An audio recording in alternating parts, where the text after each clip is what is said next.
whiteboard.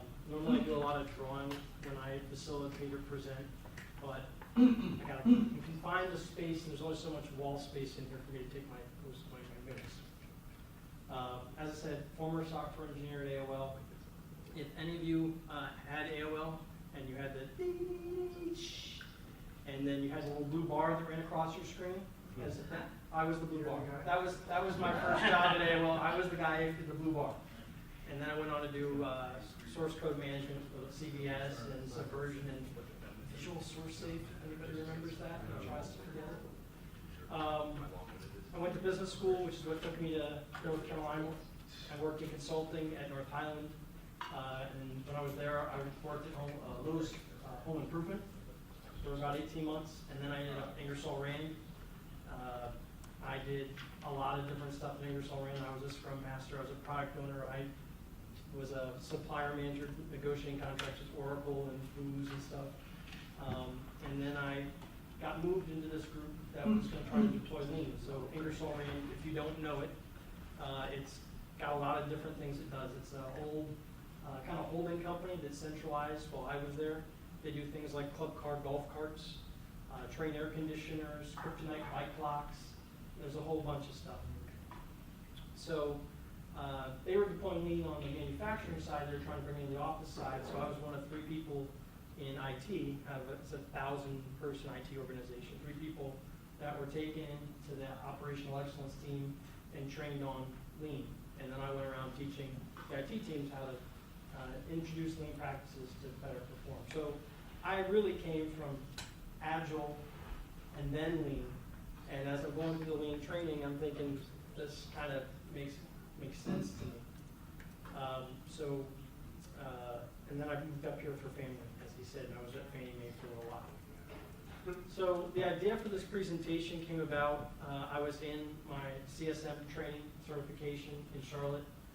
Years after I actually learned it, I just wanted to get my certification. And I ended up talking to the trainer about, oh, this reminds me, I remember all this Lean stuff I've been doing. He said, Adam, you really should come and talk to the group about Lean. So I gave a very similar version of this presentation in the Charlotte Scrum community about a year ago. And ironically, as I was telling Andrew and Brian before, it snowed the day I presented in North Carolina. It was January, and it was North Carolina snow, so it wasn't a lot, but it was enough to reduce the attendance. So I feel like Mother Nature is trying to keep me from sharing all this great knowledge with everybody. So I ended up going to Southern Fried Agile, which is a conference down in Charlotte. I don't know if any of you have been. And the closing speaker, and forgive me, I've forgotten his name in the moment. The closing speaker talked about we need to learn a lot from our our Lean cousins. And I'm sitting there looking at the guy across the room who was my certification trainer, going, "Hey, you told me about this." So I put this together. Here's a couple of things that we're not going to talk about tonight. So I want to clarify this. If you're really disappointed, maybe we'll get there. I'm not going to talk about Kanban. I'm going to reference Kanban a little bit, but I know that there was a presentation back in February that talked a lot about Kanban, and I don't want to repeat that. So I hope you're not disappointed by that. The other clarification I want to make is that when I talk about Lean, I'm not talking about Lean Six Sigma, and I'm not talking about Lean Startup. And so just put Lean Startup to the side. The reason I don't talk about Lean Six Sigma, because Lean that I'm going to talk about is the Lean Six Sigma, but I think not everybody needs the Six Sigma heavyweight statistical stuff to gain any value out of that. And I think when you're trying to deploy this, train people, coach them, that part, people who aren't mathematically inclined, get scared off by that. And there's still a lot of value there. So that's going to be how I approach tonight. Any questions so far? All right. So I've already set the table a little bit. We're going to do a little bit more. I'm going to talk about, just kind of give even a shorter version of my regular hour-long class on Intro to Lean, which tends to run actually 2 hours with all the questions. I'm going to give you a bit of that. Then I think I'd like to talk, because we're a smaller group, try to talk about what you all see as valuable in Agile and try to connect it into Lean. And then if we have time, I hope we will, I'm going to cover a couple of Lean tools that I think really apply to what we're doing here. So that's the setup. And this is one of my favorite quotes. Plans are nothing, planning is everything, by Dwight D. Eisenhower. So that applies to a lot of the work we do. It also applies to this presentation. So I have an idea in mind of where we're going to go. But if we change course, if you've got questions, feel free to throw them at me. And if you're online, throw both hands up. I probably can't see you. But ask the questions on YouTube and we'll try to get back to them maybe. Okay, I saw in one of the last presentations, I think it was Patty, kind of went through the Agile Manifesto and circled what kind of we were touching on. So I'll do the same. I'm not going to read it, but importance of people, right, over processes. I think that's true in Lean, and we'll talk about that. And responding to change, just like the quote, right? Plans are great. Planning is great, but sometimes you just got to throw them out and ad lib and focus on where you're trying to go. 12 principles of Agile software. So value in the eyes of the customer, which we'll talk a lot about tonight, number 1. Number 5, build projects around motivated individuals. I'm not going to get a lot into the concept of servant leadership, but that's really part of what Toyota production system is about, right? It's valuing people, letting people who are on the ground figure it out and get out of their way and empower them. Number 8, the part about number 8 I like is that we're talking about sustainability of processes, right? Too often we create something and then don't sustain it. And then finally, at regular intervals, we reflect and make changes. That is absolutely part of Lean thinking. So again, a little bit of brief history, and I'm not trying to draw a straight line through these individuals, right? And there are probably more names I could add up here. But if you think about Henry Ford, concept of a flow production and standard work is part of what he brought to the table. Charles Deming, systems thinking, and starts integrating in the thought about, hey, these are humans, not resources in the chain of things. And then there are probably a couple other names at Toyota that can be tied to their Toyota production system, but the most well-known is Taiichi Ohno, who kind of synthesized a lot of Deming's thought with standard work and flow and total theory of constraints, a lot of it. So one of the ones that I love is Deming's system of profound knowledge, which is going to sound a lot like the 5 principles of Lean. So one, hear that, a system of profound knowledge. He clearly had a bit of an ego. Understand the system. Understand variation in the system. Have a theory on how to act on the system. And then understand human psychology. So I just wanted to set the stage that everybody along the way, and we can even the Eli Goldratt, who just passed recently, theory of constraints.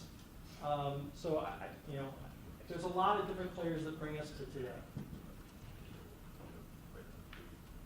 So let's talk about Lean. So a lot of this stuff is what I was taught at Ingersoll Rand from my sensei. They were using a variant of the Toyota production system. So you might have seen some of these things. Actually, before I go further, let's actually get a raise of hands. How many people have been introduced to Lean that I'm talking about before? Just to raise your hands. Okay, so we got, and how deep of knowledge are you? Just by how high you raise your hand, like you know a whole bunch, or like I kind of know about it? Kind of know about it. Okay. So I feel like maybe there's a little bit of knowledge back over here.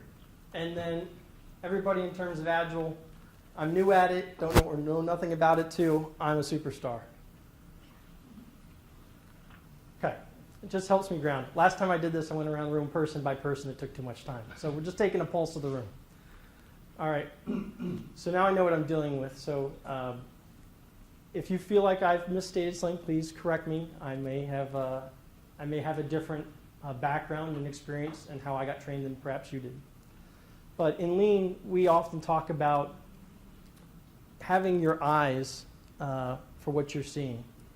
And so there are 3 levels. There's the Gemba, manager, and leader. And so let's define Gemba for a second, because I'm pretty sure not everybody knows what it is.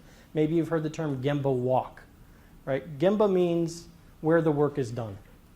And in the way that I'm talking about it, the Gemba is the people who are where the work is done, right? So often when you go on a Gemba walk, instead of being in a conference room theorizing on the whiteboard, you actually go out to the floor, or you go out and watch the team, and you make actual observation yourself, not hearing it second, third, fourth hand, or reading it in a report.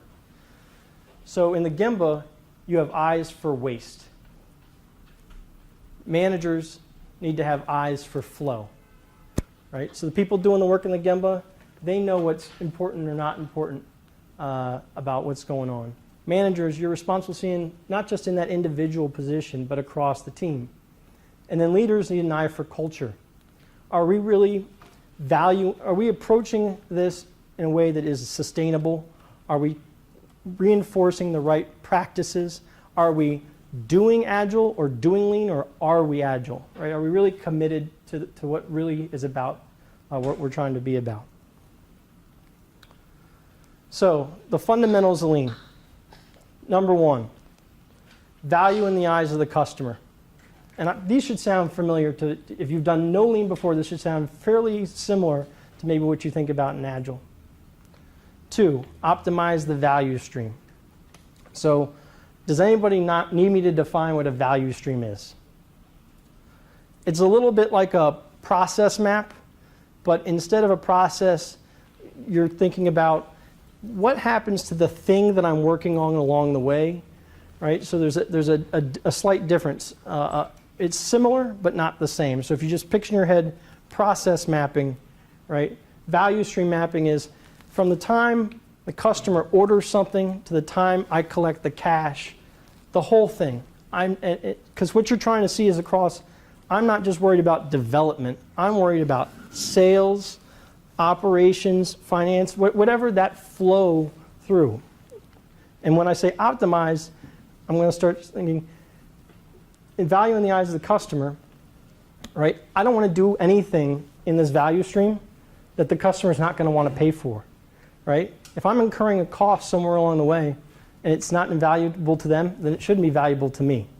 There's some minute details like auditing and compliance and things like that, but by and large, you're looking to optimize the value stream. 3, create flow. You don't want to see bottlenecks pop up. You're trying to even work, right? Kind of like what I think about is, your velocity in Agile, right? I don't want all these variation as we go along. I want it just constant stream. We don't have any big deadlines. At AOL, we did this all the time. Oh my God, AOL 6.0 is going to be released in August. We all have to work till 9 o'clock at night and have dinner ordered every July and August, right? It's not good for people. And if you want to hear more stories about that, I'll happy to tell you later. I had a sleeping bag at my desk. Let's just leave it at that. 4, aim for pull. So pull is where I don't actually start doing any work until it's asked for. All right, so if they run out or they, the next station in the value stream needs something, they reach for it. And I should be building it or putting it together, whether it's software or it's an air conditioner, until right before they ask for it, if not that very time. Dell does a lot of this kind of thinking. And then 5, seek continuous improvement.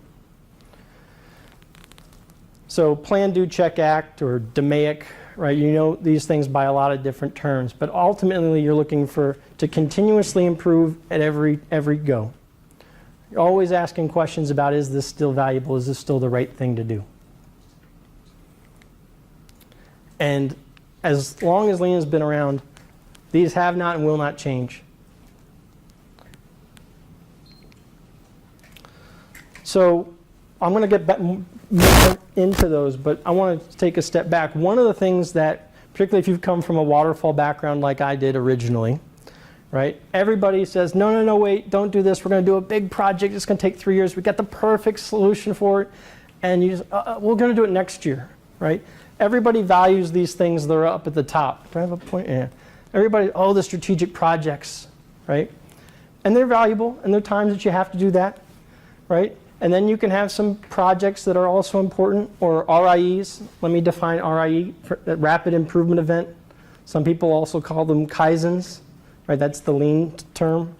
Or continuous improvement event, CIEs. Typically these are, and again, it depends on where you come from, very traditionally is a 5-day, grab a team, lock them in a room with a facilitator for 5 days.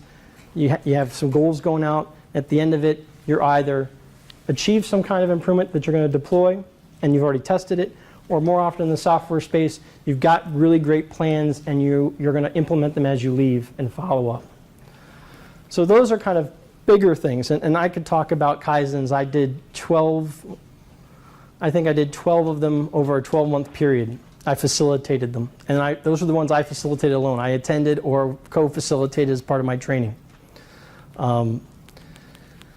But there's a lot of work, a lot of improvement opportunity that happens just down in this level, right? Things that we can change a little bit every day. So I had a colleague when I was doing my training in Lean who said, we keep hearing that we want to do this, but everybody says the data is garbage.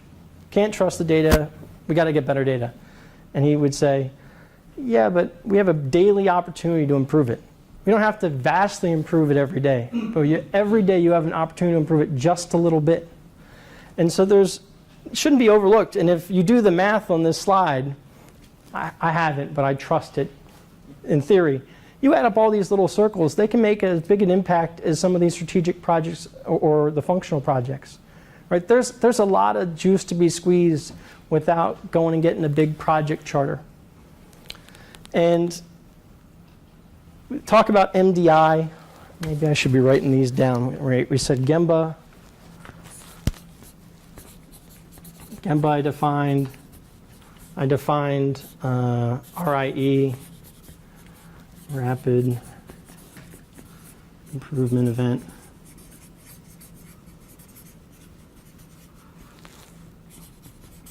I promise my handwriting is normally better, but we got a clock. And then MDI. Good facilitator. I should change my colors as I go. Managing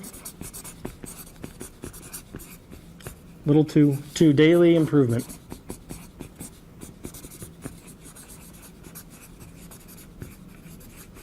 I'm not going to talk about this right now because we're going to come back to it in a couple of slides, but managing the daily improvement. All right. This slide really gets under people's skin sometimes, so this should be fun, and I'll tell you a story.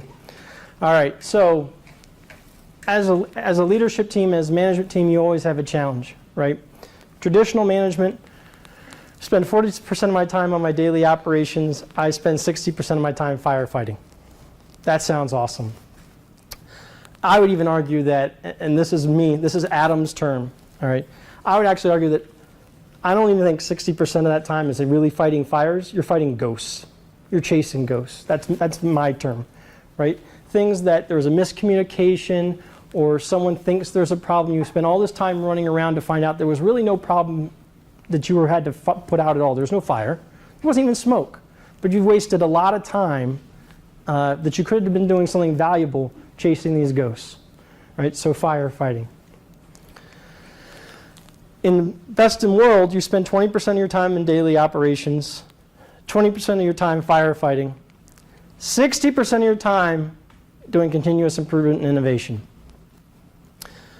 So, I would say as an IT person, but in general, right, there's a lot of things we do in our daily operation. If we spend a little time, right, we could probably automate something, or we go, we used to do this, but it's not really important anymore. We could get rid of that. There are some easy ways to reduce your daily operations. And daily operations for me, so let's put it in an agile world for a second. Reporting, timekeeping, kind of administrative stuff. All right, daily operations to me is not writing code, not having your stand-up. It's none of that to me. Firefighting, if I actually get good about defining what's really a fire and making a good management decision about, is this a fire I need to put out, even if it is a fire, I'm cutting down that time. And I really think that 60% of the time, that continuous improvement are other improvements that buy you more you take more out of the daily operation, or that's actually, I think, where you should be doing the development work if we're talking about agile software development. I don't know about you, but that's where I want to live.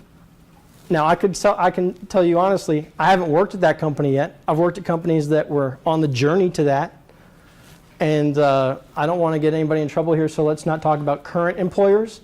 But certainly I've had some previous employers that are closer to this area. Yeah, the top one, we talk about traditional management. I assume you mean a manager is spending 40% of the time and then 60% of the time on firefighting. On the bottom one, do you mean managers spend those amounts of time, so a manager would be spending 60% of their time on continuous improvement? And also, not just what managers are doing, but what managers are kind of influencing how their people spend time. So it's the whole, Yeah, so the question... the whole working pot. The working... As well as those doing the work. Right, so if everybody online heard, right, the question was, is this just managers, how they spend their time? I'm saying no, it's managers and the employees. Right, but it's a management mindset on how you want to, spend the time of your team. So I put this slide up. I was doing my first solo Kaizen at Ingersoll Rand, and we were talking about priority 1 or severity 1 tickets, right, out of our Oracle platform. And I had, you know nothing about Ingersoll Rand, but I'll just tell you, Ingersoll Rand is a place where a lot of people have worked there for 20, 25 years. Like, they've only had one employer. So, like, even I finished at 7 years, I was still kind of new. All right. So I had a mixture of people in the room, from vice president down to service desk analyst. Some of them from inside the company, 20, 23, 25 years. And then I had a couple of people that had just recently joined the company in the last 2 years. And the Ingersoll Rand people were pounding on the table. This is garbage. This is fantasy land. This is unicorns and rainbows. It doesn't exist. And here I am. I've been teaching this stuff. I believe in it. My theory is always, it's better than what I'm doing now. Like, to strive for this is better. But the two people in the room that were more senior and who had recently come from outside the company go, no, this is real. This is an actual place, and I've been there, and I see it. And so one fella who was the vice president of IT for Club Car Golf Carts, he was saying, I used to get maybe one priority 1 outage a year at my old company, and it was a big deal when it happened.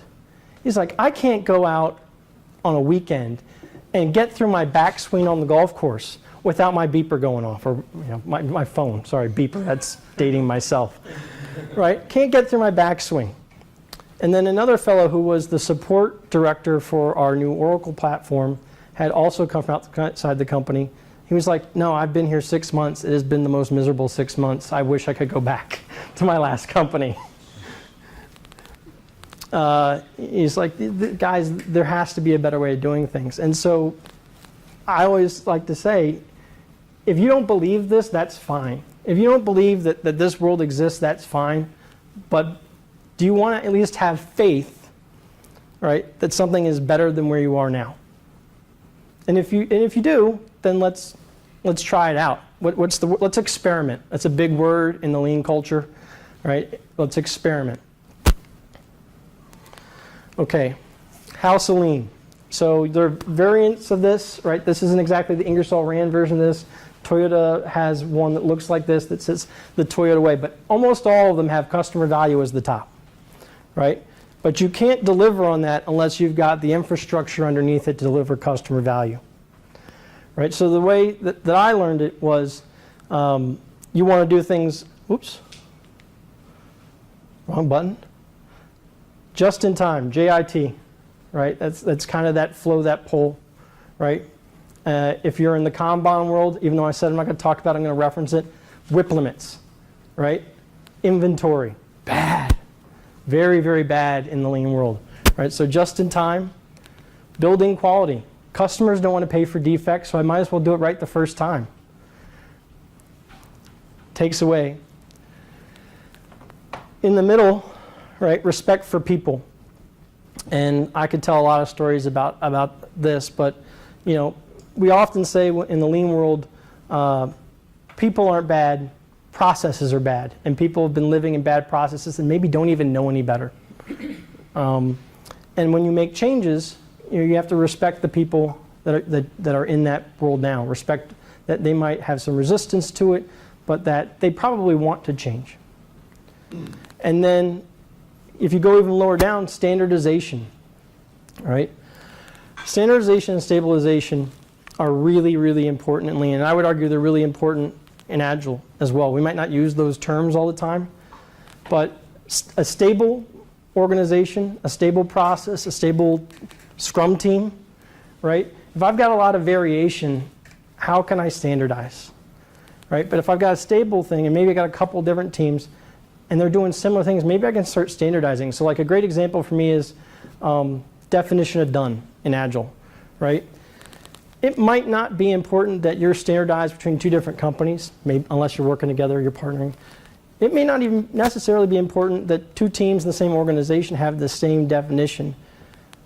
You probably want there to be so you can move people around. But certainly if you start doing Scrum of Scrums, less, safe, right? You have to have some agreement on what these definitions of done might be, just as an example. So need to be stable, got to look for standardization, building quality, just in time with customer value. This is what we would call the house of Lean. Okay, so this is where we get into stabilization and continuous improvement. So on the left is probably something that doesn't surprise anybody about, one of these loops where we PDCA or DMAIC, right? Defining normal. It's going to be on my last slide. I got a couple things on my last slide where I'm trying to reinforce. Defining normal is one of the most important things you can do. If you can't define normal, then how do you know what's abnormal, right? How do I know what to react to, right? So defining what your velocity is in an Agile team, right, is defining normal to me. Developing and following standard work. All right, so I'm going to come back to standard work. It's one of the tools I really want to talk about. And I will tell you, as a quote-unquote former creative software engineer, the first time I heard standard work, I was like, ew, that sounds like documentation. Bear with me. I'm just telling you my gut response to it at first. I'm now a big believer in standard work. And I hope we get to that part in the conversation here tonight, because I think standard work is hugely important. Developing and following standard work. So I can develop it and put it in a drawer. It ain't worth anything. All right. Making the process visual. Oh, thank you. Making the process visual, right? So, and exposing abnormalities, right? So that's what you're doing with Kanban. Managing to tact. All right, this is one that I hesitate to even put out there, but so tact, does anyone know what tact is? Not the T-A-C-I-T. T-A-C-I, I think I got that right. So tact time is much more of a production, manufacturing type of term. I would argue can make an analogy into Agile. So tact, I think historically is in a conductor, right, in the music. That's the tact. It's the heartbeat, right? So you're looking to manage the heartbeat, right? And hopefully you are on point 100% of the time. So in Agile, if your velocity is supposed to be 20 points a sprint, right? Am I hitting 20 points a sprint, right? That heartbeat of those sprints. And then continuous improvement. So always being open to, at the end of every sprint or the end of every release, taking the time to look back and go, what worked, what didn't work, what changes do we want to implement and experiment with, and go from there. And again, I'm going to hit on this experiment. You have to be willing to fail. I forgot to mention earlier, I was an intern at Red Hat during my business school years, and it was like written everywhere. Fail fast, fail often. That was one of the first times I had heard that. That was like 2006, right? It's okay to fail. It's okay to make a change that doesn't work, because you revert back. You revert back to whatever you knew you were doing last time. You understand it. at the end of the day, you should have learned something. You learned not to touch the hot stove, whatever it is. So that's when you're doing transformation. This other graph, bear with me. So MDI pops up again, managing daily improvement. Right. So this is what you'd be saying. All right, think about this like a burn down or something.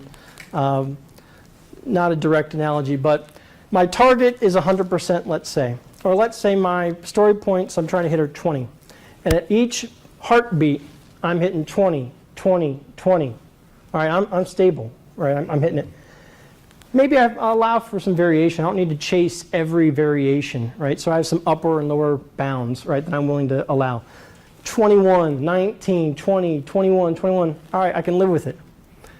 But if I start going 15, 25, I'm just oscillating all over the place, or I'm consistently hitting below, I need to start problem solving. Like, what are we doing wrong? And let's fight back to where we want to be. Right? So you're an unstable process, bottom of the house of lean. Now, if you're chugging along fine and your customer goes, I want more, your product's like, I think we can do more, or the developers go, we got this, we're hitting 20 all the time, let's go for 25 story points, right? Is there something you can do? Is there a Kaizen, a process improvement we can do that help us, right? So maybe you go to your list of impediments and you go, we can knock that out, or we can automate this. There's a way for us to increase our bandwidth. So when you're doing MDI, right, and I want to, you're managing improvement. The daily part is not always so important to me, right? In Agile, we've got stand-ups, right? In Lean, there's generally a board walk, right? So you got, maybe you Kanban boards or communication boards or some other type of board, and you're hitting those at least once a day in Lean. Sometimes you're hitting them once a shift, right? And that's true even with service desk staff and IT. You're going around. But someone said, well, Adam, we don't do this every day. All right, manage the weekly improvement, right? As long as you're coming back and are we hitting what we're supposed to be hitting? Manage the monthly improvement. Manage the annual improvement, probably not, that's too long. You do reporting. How long did it take us to put together this month's report? Was it 8 hours or 6 hours? Question. Yeah, just, do you have any examples maybe from your time at Ingersoll, of how was managing that daily improvement implemented? How was that made to happen? So again, I could tell you stories about manufacturing but I don't think that's as valuable. Well, in ways that would apply to. So, all right, I'll give you an example, right? So I'll put it in the context of a Kanban. All right, maybe that'll be a good context for the group, right? You have a board, something you're managing the team on, right? Like you do at your stand-up, your daily stand-up. Sometimes you might, if a leader attends, right, you don't change anything you're doing in that daily check-in because there's a senior leader there. Oftentimes, teams in the lean world, you rotate daily who's presenting back to the team, right? You're asking questions. Hey, Sandeep, we had a ticket that went, past the 5-day SLA. Do we know why that happened? Oh, that's that failure in the process that we're about to go into a Kaizen next week for, right? Or we've got an activity planned in the next sprint to buy down that kind of technical debt. That would be an example. I can see the wheels turning. I'm not quite sure what you meant by it, but I'll think of it. Okay. We'll come back to it. Does anybody else have a similar question? Maybe if I hear it a different way. What's his question? Sorry. So, you want to share? I couldn't- Your original question was. Yeah, just I wanted to get a better idea of some examples from his experience at Ingersoll about how management would implement or teams would implement, Managing the daily improvement. Just some examples of it. And I'd be fine if it wasn't an IT example. I just well, a better understanding of what sometimes what you'll have is we ran out of inventory, right? So we ran out of laptops. We weren't able to deploy a laptop to someone. That's a miss, right? We got an employee that was supposed to start today. The manager's calling me because he's upset that we didn't deploy a laptop. It could be that you're doing production releases, and you're doing, you're a team that's doing a whole bunch of releases at any given time. You're going to the board every day, and it's a conversation about what happened yesterday. It's a lot like a daily stand-up. What happened yesterday? What's happening tomorrow? So you're saying that there were daily or weekly meetings about problems? If you're doing MDI, daily improvement, you're at that board every day. Okay. So I'm trying to think. There was so I went to a call center at Ingersoll Rand, and there were products that were supposed to be shipped to a customer. Construction, right? You missed that. It cascades throughout the rest of it. So they were fielding customer calls. So it was their way of saying, we have this miss, and it's ability to communicate up. Here's what's happening on the Gemba where the work is getting done. It's our opportunity to communicate up. They're having problems. So it's an opportunity for the management team to see what's going on and hear it in the words of the team. Oftentimes, the team is supposed to try to solve it themselves, right? And you could say, we keep hearing this problem. This server keeps going down. Like, we need to set up on our, in Agile would be on the impediment list, or in Lean, you'd catalog it as a miss, and you do a distribution. You say, all right, we're going to attack that next. And so it's just an opportunity to catalog what's going wrong, so you have an opportunity to fight back to normal. Question, Frank? So could a software equivalent of that be having user stories for technical debt? Maybe coming up with new stories based on the feedback from the retrospectives, that kind of stuff. And also, wouldn't it also kind of be about scope? So I would expect daily type stuff to be more closer to the team level, things that the team can itself control, while some of the Kaizen and all that kind of stuff would probably be more kind of at the program level or whatever, because it's much bigger in scope. Could be. It could be more like you'd handle blockers, right, in your daily stand-up, right? I'm blocked on this piece of work. That's where kind of the MDI is. The actual improvements, right? That stuff when you get to the sprint retrospective or so on, that you start saying, all right, we need to do something about this. This is our time to talk about that. I wouldn't call that MDI. Okay. That would be part of the continuous improvement. Can I give a shot at him? Yeah. And this is just a recent thing I run into with the coaching engagements, is that so often that the operations side has probably locked things down to where the people that could use like admin privileges to be able to run different commands, and it's going to get a little technical, but if you keep hearing that in the daily of like, God, if I only had root access or I had this level of access, I can make that switch like in 5 seconds. But instead, I got to pick up the phone, I got to call this person who's already on 16 other projects and spread way too thin and can't respond to me within like 3 days. Fix that. And then they fix it, and now there's a big daily improvement. And now, yeah, it's happened over a couple of days or something, but now you can see a lot of improvement quickly. Now you've got my head on something. So in Lean, we'd call that a just do it, right? You wouldn't need to go do a Kaizen event and like that's just go get it done. Like someone just sign up for it, and comment, take the tag, go get it done. Let's move through this. And you continuously go through this cycle, right? It never ends. You're doing it every day in the MDI world. All right, so kind of still on the track of continuous improvement and MDI, right, or M little xi, right, whatever the iteration level is going to be, right? You're constantly trying to do continuous improvement. You're trying to push yourself up the hill. And the way I like to think about this is, you're trying to do improvements, you're trying to increase engagement as you move up. But the problem is so often, right, you do nothing to backstop yourself, right? You don't rise to the challenge, you fall to the level of your training, right? So if you put nothing behind you, right, MDI is the wedge that helps you from backsliding. If I don't track things, if I'm not measuring things, I don't know if things are going badly. Like it's just, I feel like it's okay. I don't want, feelings are important, but data is king in this situation, right? So MDI is the wedge behind continuous improvement that helps you from backsliding on behaviors, right? And some things that are in MDI that you can talk about in MDI are standard work, TAC attainment, right? So again, when I say TAC, think about story points, right? Your velocity, right? And are we problem solving, right?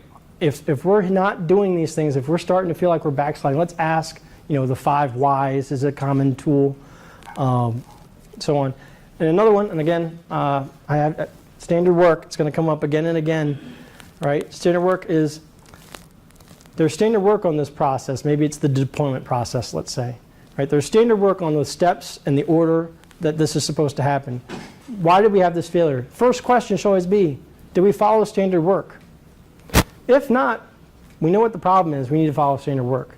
If you follow standard work and we have a problem, now we've got some problem solving to do. So that's an important part of the transformation. So your transformation is great, but if you don't put any backstop behind it, you're going to backslide. And I like to call this like Sisyphus, right? The Greek character pushing the ball up the hill. Now the people at Ingersoll Rand loved this Sisyphus. They had never heard, like my trainer was like, I had never heard anyone tell this. I can't wait to go tell the guys in the manufacturing floor this during training, because they're all going to walk out going, don't be a sissy. Don't be a sissy. So that's why standard work, why MDI is important, is that it helps you, it protects you from backsliding all the hard work and good thought you put into improving. Okay, time check, all right, about an hour. We're going to provide these slides for those that are Yes. taking pictures. By all means, take pictures, tweet about it, but we're going to provide the slides after. Absolutely. So inefficiencies that are attacking us. All right, so I've got the lean word on one side and kind of the English word on the other. So mutta, waste. Murra, variation. Murray, overburden. Right? So when we talked about what's normal and some variation around that, right, that's murra. Right?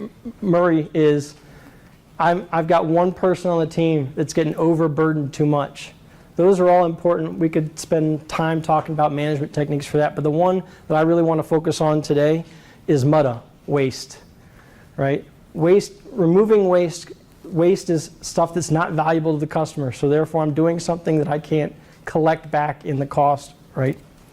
So we tend to think about 7 types of waste, and normally I go through the room and we guess about them, and I'm going to skip that for this.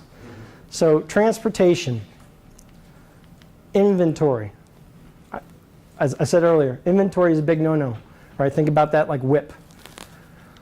Motion, waiting, overproduction, overprocessing, and the one we all know and love, defects. Right? So the acronym is TIMWOOD. There are some theories that go with their 8 types of waste, and they add intellectual capacity, like, I've got great smart people and we're not working on great smart stuff. I'd like to stick with the 7 wastes. I'd love to talk more about this, but I want to keep pace. But does anybody have any questions about why these would be considered waste? All right, and on the next slide that you can look at, me and my coworkers a long time ago put together some examples of waste, because we're always getting questions about, well, what's waste in the IT space? So it could be copying files. It could be, you've got stuff dispersed all over SharePoint. You've got too many steps in your process. The chartering approval in the PMO takes so long, but things just sit there. The one story I wanted to tell. We got time for it. So I was doing some training. We called them process improvement workshops. They were like baby Kaizens. You bring the team in. You kind of actually kind of like the developer class, Brian, that you're talking about. Bring in your own problem. Let's kind of look at it. So we brought in the IT asset management team, the people that do all the purchasing of the laptops and the software.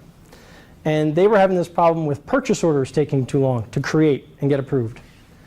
And so we did a Gemba walk.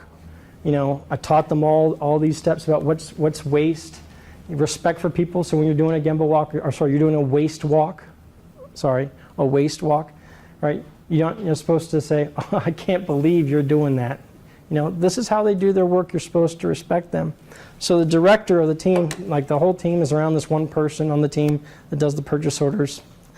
and there was another, like we broke up into different teams, and she was going into Oracle, creating the requisition, copying the file of the email that got sent over to ask for into one place in our hard drive, and then she was taking the copy and putting it up on SharePoint, because that was the process.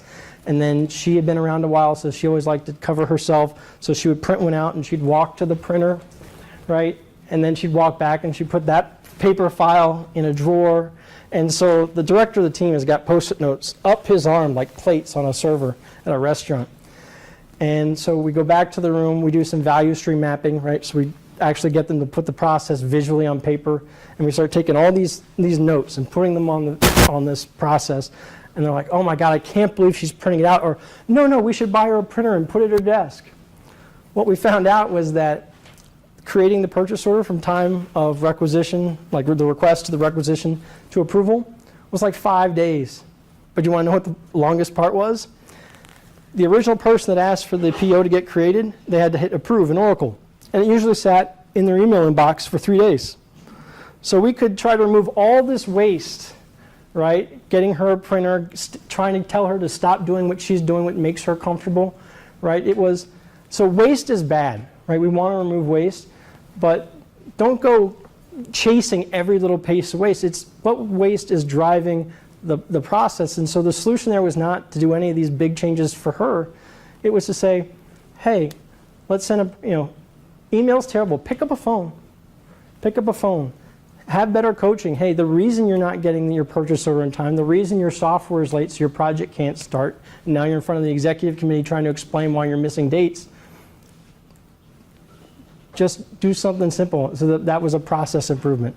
So while chasing waste is important, some waste you can live with. Like you can get to it. And one of the things that I don't think we can talk about, what we may be able to talk about today, is that you don't go touch something once. And typically in Lean, if you're doing big value streams, I mean cross-company, big things, you hit that process 5 times, like once a year, right? And each time you're taking stuff out. I mean, people would typically say, or the studies would say, 90 to 95% of your process is waste. Now, you can't take it all out at once.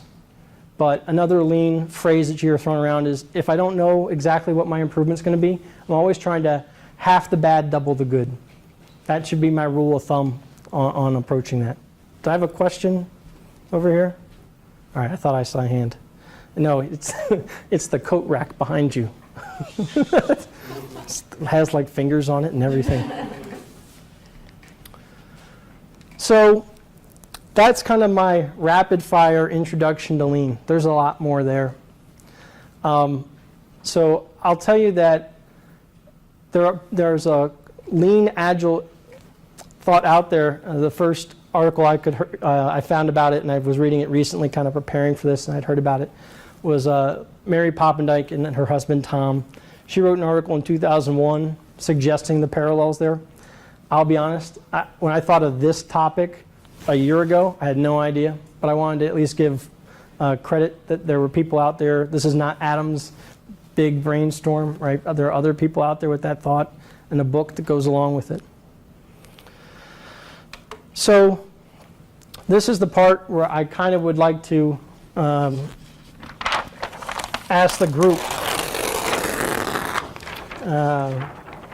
group, like, what benefits do you think Agile has, and then quickly, right? And then maybe we can tie that to things we've already talked about in Lean. So don't be shy, just benefits to Agile. One of the benefits to me in the theory is retrospectives, which is one of the 12. Okay. 12.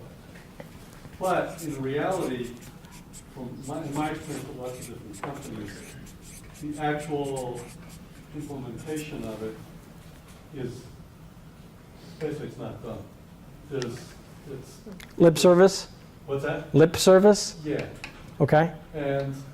But retrospectives, if done properly according to theory, that seems directly analogous to things in Lean. Okay. I'm gonna tie back later. I'm not gonna try to match in real time. Other benefits to Agile. Transparency. Love it. It's like you read my mind. And I didn't even plant this, Stephanie. We don't know each other at all. What? Just shout them out. Well, not shout them. Visibility. All right. Collaboration. Organization. So collaboration. Cadence.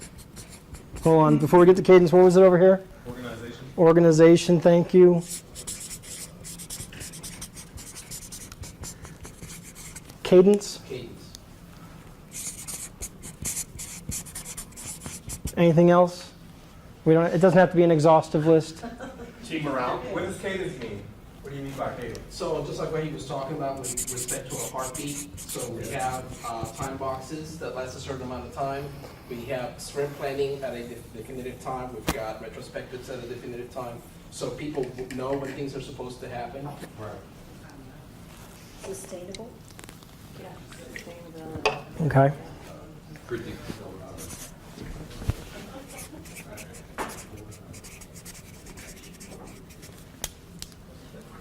The benefits of Agile. Sorry. Agile. Lean.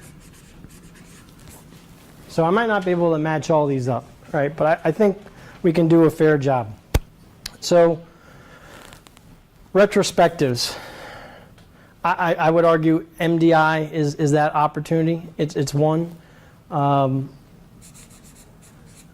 Also problem solving. And I could teach another like 3-hour-long class on 9-step problem solving or A3 thinking, which I think is a really great tool.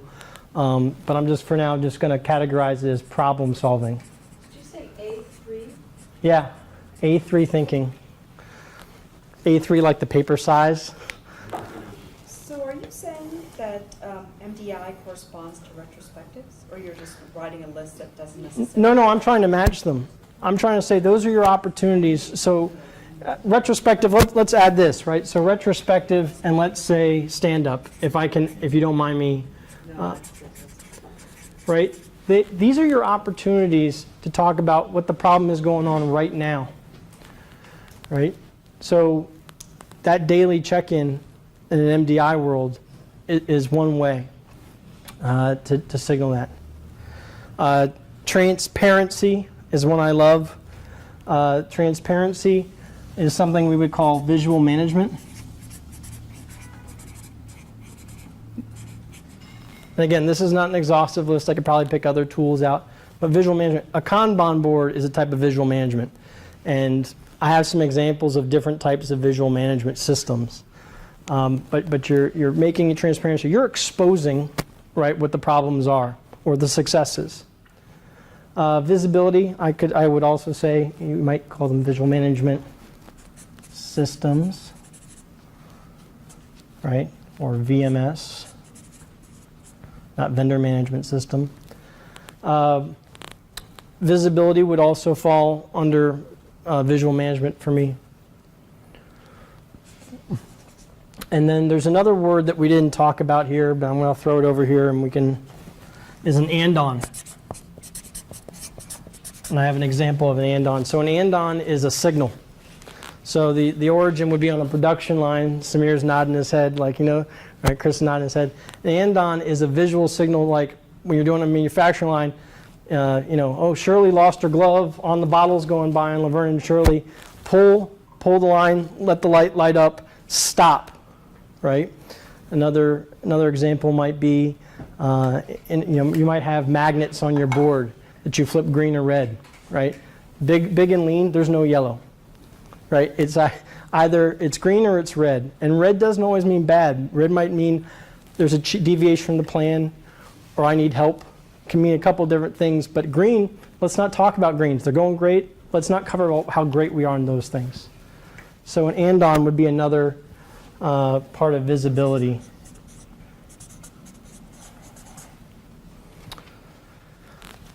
Collaboration. So again, I didn't get to talk about this. I mentioned at the beginning the concept of servant leadership, that leaders are there to help remove impediments from the team. And the Gemba, right? The Gemba knows best, right? Let the Gemba solve its problems. And if they need help, let the Gemba ask for help. So I would kind of say, the Gemba. Organization, that's a tough one for me. Whose was organization? Okay. Well, there's the things that we didn't cover today in Lean, right? I was trying to keep it kind of more tactical, operational. At the strategic level, there's parts of Lean that talk about transformation, strategy deployment. So for me, that's a bit of organization. I would also say if it's organization about keeping things organized, right, keeping us on the right track. We haven't talked about it, but measurements, right? So when you're defining your process, what is normal? So I would say this is measurements. Would it also be standardization? It could be.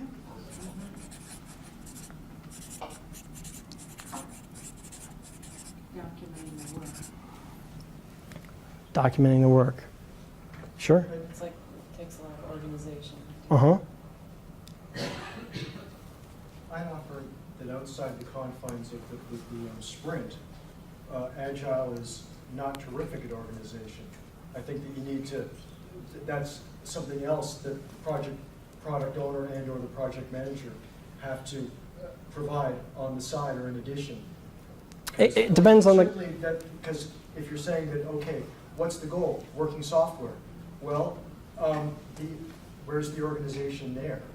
Well, you're gonna pick a framework, you might pick Kanban, which is pretty organized. So I guess if you do have to pick some kind of Within the context of the work framework. being done, sure, but as far as, like, I think organizations, if it all that encompasses documentation, it's not there unless it's defined as a work product.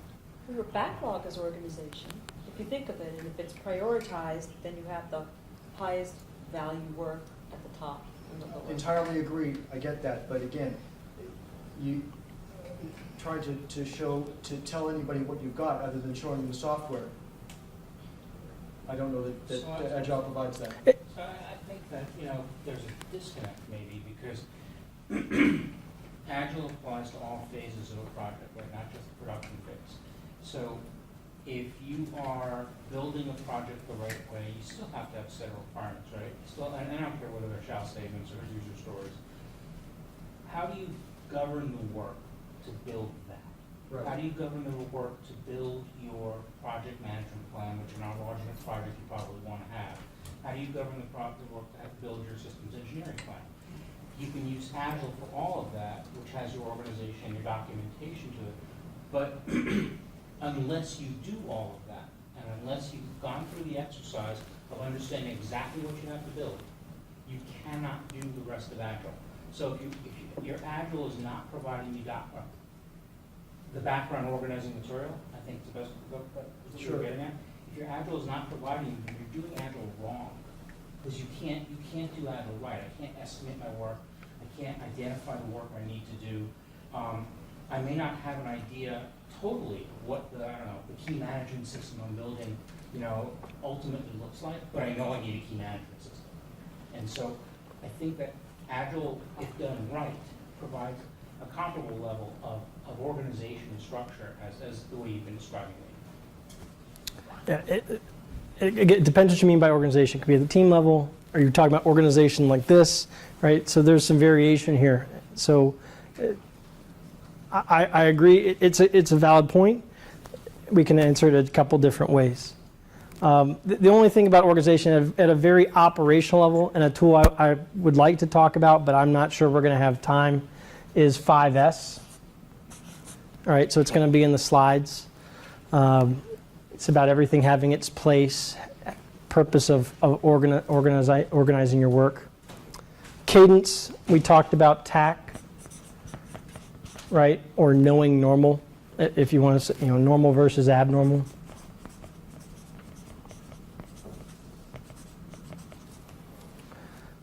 Sustainable. I mean, to me, I'm skipping morale just for the sake of time and my ability to tie things in as we're going here. But sustainable would be the standard work and the MDI, right? That you're protecting yourself, you're defining what standards you're going to follow.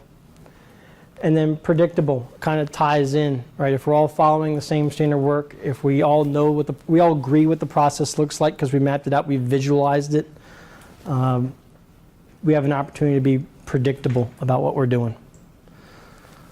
So I just wanted to loosely try, I was trying to sprinkle them in more in this conversation than when I did this conversation last time. So I just wanted to kind of make some connections there. I hope that was valuable. Andrew, Brian, how are we doing on time? Good. I'd say 8's usually when we try to wrap up. Yeah, that's what I was targeting. So we got 15 minutes. I would love to get into some of the tools real quick. They're not it's not a lot, but I think that's the part you all will be interested in. So not all the lean tools because there's a lot. We're going to get into a selection. So I talked about a lot, standard work, one of the most powerful lean tools. So when you are getting trained in lean, a lot of people go, oh, standard work, it's documentation, it's standard operating procedure, it's a manual. It's not. It absolutely is 100% not documentation in that way. It's not a manual. You don't throw someone a piece of standard work and go, good luck, you're trained, right? Standard work is quite simply, and you should be able to fit it on a page, what step needs to be done, in what sequence, and how long should it take. Questions? That's what some people call run books. Could be. It could be, but run book tends to be, in my experience, a much larger thing. But when I'm talking about, so standard work, if we're talking about a process I talked about purchase orders, and there are different steps in the path for each position, you'd say, right? So Sandeep does this part, Jeff does this part, right? Dan, you do this part. We're going to have standard work for each one of those positions, right? And that's so that, maybe we're doing the same type of work all along the way. Everybody knows why I'm doing the next step. The thing I'd add about standard work, at least how we did it at Ingersoll Rand, and I can't speak to how other people have done it, but we would have, it'd be a one-page document. I couldn't find a good example that I could share. It's a one-page document. It says who wrote the standard work, when was the last time it was updated, and then it's just like made in Excel, just a row of maybe 3 to 16 steps. That's it. If you can't fit it on a page, then you're getting way too detailed for what standard work is, right? And maybe you add a couple pictures along the side. That standard work document is a leave behind, right, for someone that's already been trained. As I said, you don't hand someone standard work and go, you're trained. You train the person, maybe you do shadowing and reverse shadowing. It's something that someone sticks above their desk to refer back to and to remind them to do the right thing. Yes? So I'm a technical writer and I do a lot of documentation, which is why I kind of said something when you said before. I guess that was what I was going to mention with your examples, or if you could provide. Have you been able to implement some for a government client per se? Because one of the things that I've done the waterfall approach and I've done the agile approach, and even though it's agile, the government clients still wanted to have that documentation, that design documentation, the run book, the operations manual. They still wanted that kind of receipt to say that those artifacts to say that they've accomplished A, B, and C during the time of the agile. I recently was working for the federal government on a non-IT agile effort, and this is fascinating to me because we did all this but we never called it this. I'm familiar with Lean, maybe I was subconsciously applying it, but the way that we did it was we created JIRA cards that, they weren't really user stories, but they kind of were user stories in a way, but they had this on it, and they had, in addition, they had who was doing it and the deadline, and then they linked to Confluence where we had all our documents. So there was a link right on the card. You could click it, you could pull up. So when our product owner would say, I need documentation of X, Y, Z, I could just run a report and produce the documentation really fast, only when it was needed. It wasn't the same type of work. I'm familiar with what you were doing, so it's a different kind of work, but, and it was very effective even in a government setting because we had all the same types of constraints you just described, where we had to produce a lot of stuff. So with the documentation, was the documentation already existing, or was this a new project where you had to create it, or? Both. Okay. It just depended on what we were working on. So I want to keep moving. So, Yeah. so I know I have not done it in the government setting. So thank you for offering that. But I did want to add something that I didn't put on the slide because it's a little detailed and I didn't anticipate your great question, right? So standard work is for someone that's trained, right? It's almost a leave behind. It's the quarterback risk coach thing. At Ingersoll Rand, we had a level below that we called a job detail sheet. And on that, you'd mimic all the same steps. Maybe you'd add a little bit more specificity around some of the sub-steps and why those why you're doing that step. You add more of that at that level. And then if I was doing like a PeopleSoft project or something like that and I'm doing training, right, then the manual would sit below that, right? Some kind of big guide, right? That's down here. But you don't drop that guide on someone's desk, right? The idea of standard work is that I work through it with you, I do it with you. If we need to refer back to details, the details are there. But at Ingersoll Rand, when someone said that I had standard work, they meant this. Just curious, instead of a manual, wouldn't you want to do online help instead and not hand out? Whatever, I'm using that as just a thing to do. But yeah, online, FAQ, it could be. And so one point about standard work, when you're doing a lean transformation in a company, as I was saying, people are like, oh, standard work, we don't need to spend time on that. Let's go do the continuous improvement. Lean would argue there is no continuous improvement without standard work, that most really high-functioning lean transformation companies, fully optimized lean companies, 50% of their Kaizen events are about standard work. When I started doing them for Ingersoll Rand and IT, the first 5 Kaizens I did was around IT compliance, right? Because we were getting so many audit issues. People were like, I'm just going to do whatever audit says when they show up. I'm not going to be prepared. I don't care if there's an audit issue. So, don't ever think that standard work or setting the baseline isn't important and we should just jump to go fix stuff, because then again we're going to fall back to our training, and if we have no training, we have no standards, I'm just going to slide all the way down to the bottom of the hill. And it's the best way to know of doing it at this time, like the slide says. Yes, Dan or Don. So if I understand what this standard work is, it sounds sort of like standard operating procedure. It sounds like you're taking steps to document and fully think out processes, whereas isn't Agile less about documentation and processes and more about people? But I would say that, at least in my experience, standard operating procedure is kind of a more lengthy thing, right? The standard work isn't always just for the person doing the work. It's also to be able to communicate to others, this is why this step takes me so long. Right? It's about communicating, and it's about, sometimes you can, if I think back to the first slide, eyes for waste, eyes for flow, eyes for culture, right? There might be an opportunity to say, the standard work for this part of the job, and then gets handed off to the next person. The second person is just getting hammered with work, right? They're the bottleneck. I can start moving some tasks around between the standard work. So in my experience, the standard work, the standard operating procedures I've seen is a lot more dense. It might be these two things put together plus some more. And you're really trying to keep it really thin and for someone that's already been trained. Jeff? Documentation's fantastic if it's minimal. You want to have all the documentation necessary to get things happening correctly, but no more. I think where documentation goes off the rail and becomes waste is when people are doing more documentation than is necessary. One of the things that I thought was really interesting is the idea of intended as a guide for people who've already been trained. sometimes people will have documentation where they'll say, you know, well, first thing you need to do is log in the system. What if they don't know how to log in the system?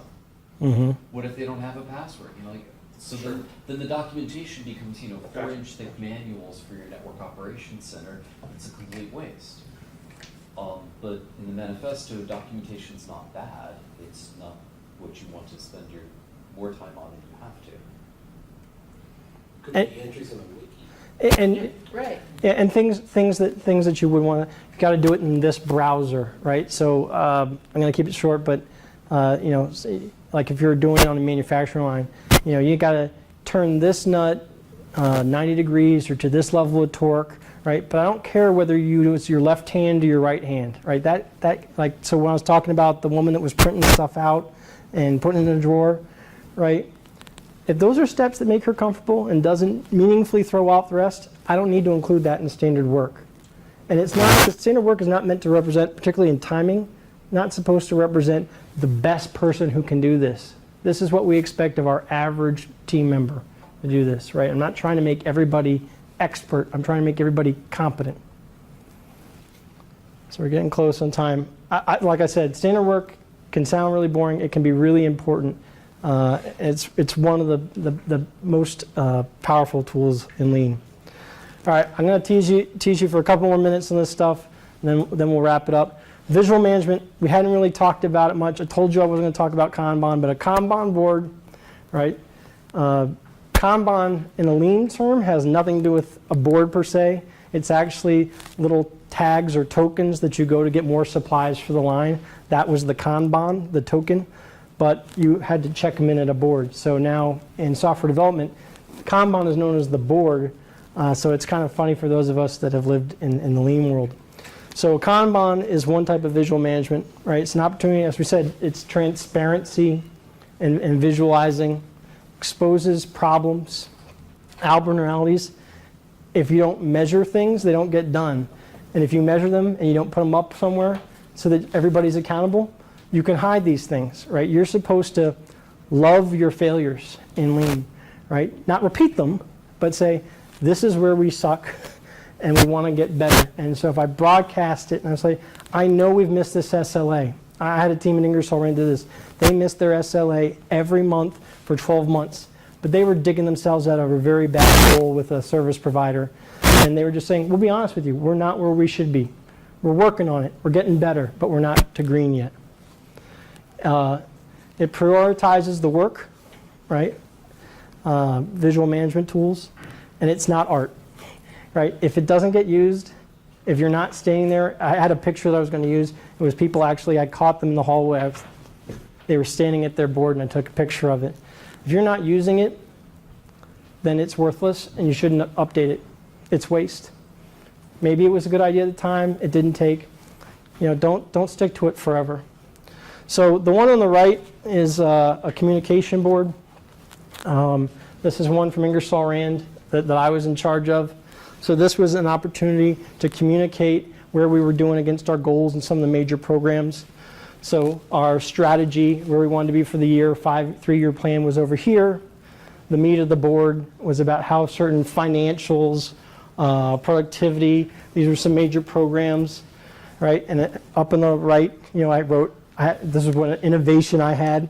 People just assumed the board didn't change, so I had to start writing in different colors that it was changing. And these are andons, right? So these were little magnets that are red and green. That way, if someone could walk by, right, they could easily see what was on and what was off. So the service level example, where they were missing it for months, this was this one here. They weren't proud of it, but they were honest about it. It made them feel accountable. Oh, and it's not meant to be the fanciest thing, right? Right? Multinational $billion revenue company, our title of enterprise IT is paper I printed out and cut out and taped to the top. It didn't start like this. This was the last board I did there. It went through 18 variations over 12 months. Right? You iterate to get it right, and you keep improving on it. I'm going to skip 5S because I think we're kind of capped out at the hour. But 5S is a really interesting thing. It's about the importance of organization, right? getting rid of things you don't need that are cluttering the environment, organizing it, creating, again, standards, and sustaining. This can have a lot of benefits if you do it. We had at Ingersoll ran 5S Friday.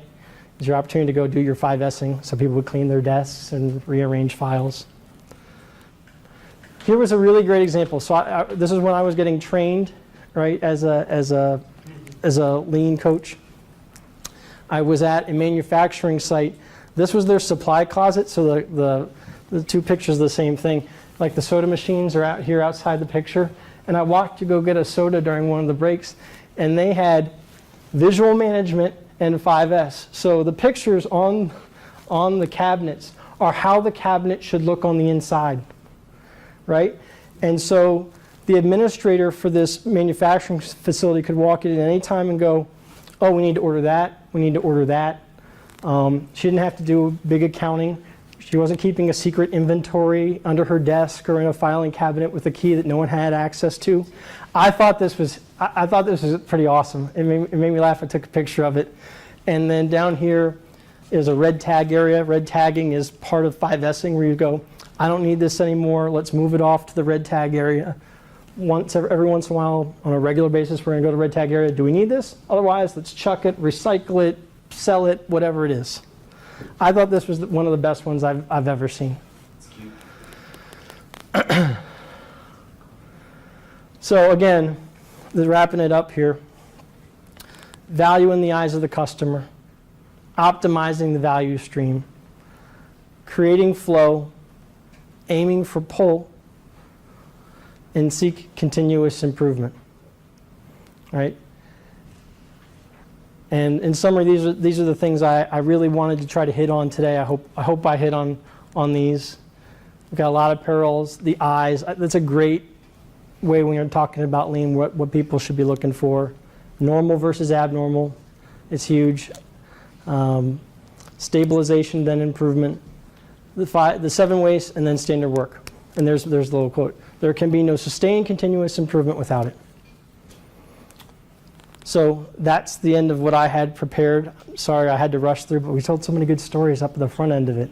So any questions before we wrap up? I hope questions, thoughts. You don't like my shirt? Did I say too much? Whatever. So there are many scaling agile techniques these days in IT. So are there any scaling lean techniques in manufacturing? I don't know. There are. Usually, we didn't have time to talk about it today. Like I said, there's a whole strategy deployment. So how do we decide what's important as a company and cascading from each level of management down? That planning process is called Hoshin Connery. A lot of these companies, so Ingersoll Rand, we called it the business operating system, right? That's kind of how, it was the website where all the standard work was posted, the outcome of all the Kaizen events, right? That we would live by that. And if it wasn't, if the latest template for standard work was up there, if that changed, we didn't all have to change. But the next time you touch standard work, you had to go through that. So Danaher is a big lean organization. They have a Danaher business system.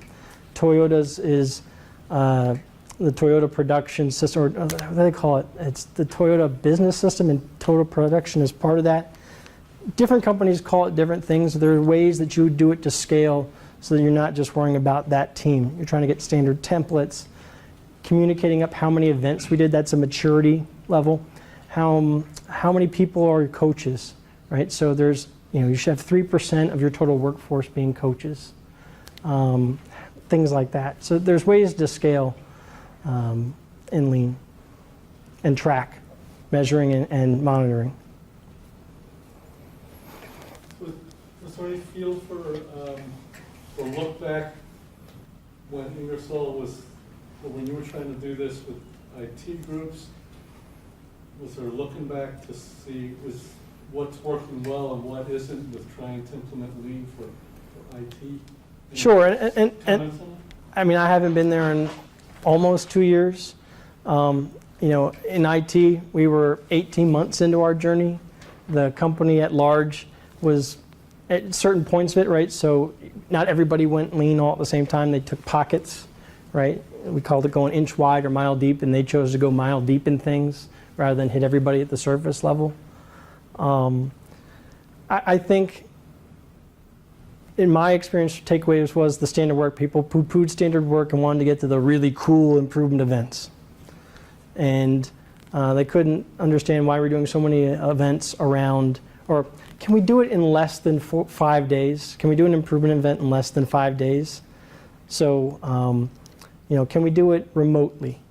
So we experimented with shorter improvement events. So the big OpEx team that did the lean transformation, I could only call something a Kaizen if it was 4.5 to 5 days.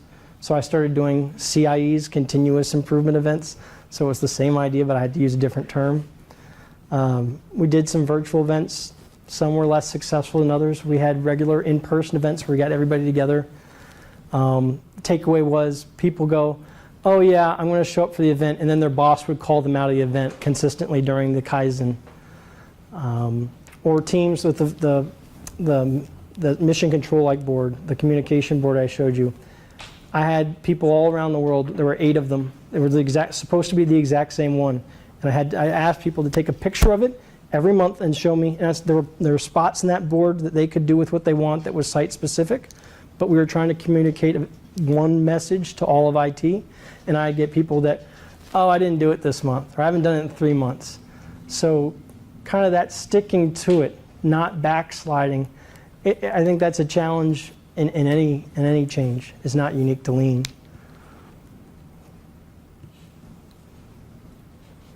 Any other questions? Please, Adam will stick around for a little bit. Yep. Myself, Andrew, and others will be around, but let's all give Adam a round of applause.